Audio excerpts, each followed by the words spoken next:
Welcome to Spectral Productions, where we take you behind the scenes in the making of our first independent computer animated series, The Last Rite. I'm Chad Morgan, and this is our Last Rite update for October 2014.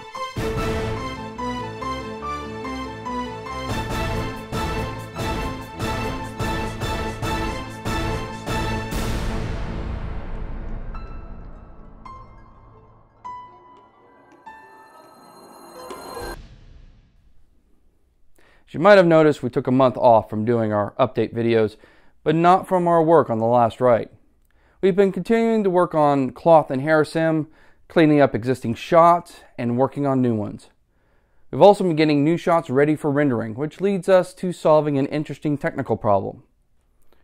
In this shot, our main character Daniel is running through the fog.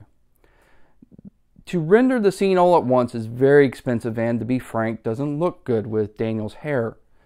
The lighting wants to ray trace the fog and the hair wants it, and it becomes a mess. It doesn't look good.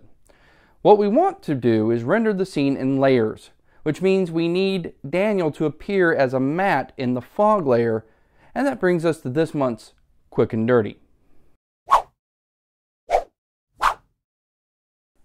Because of the different types of shaders on Daniel, this will require several different solutions. Daniel's clothes are using standard Maya shaders, so that part's going to be easy. On the shader node, go to the matte opacity section and set matte opacity mode to black hole. For standard Maya shaders, it's that simple. The body, however, is using mental ray shaders.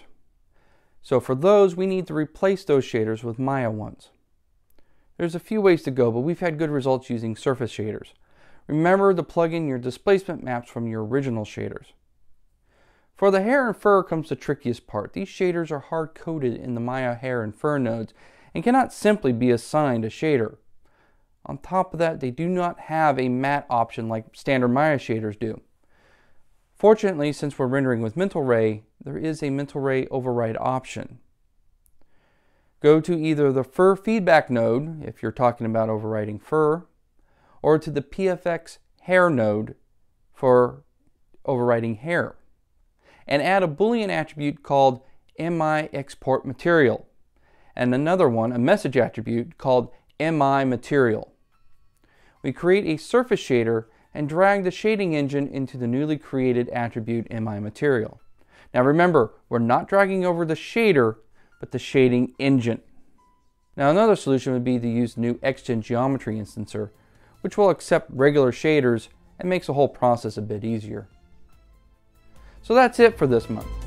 Catch us next month for more updates of The Last Rite. But be warned, in the world of Last Rite, some secrets are never meant to be found.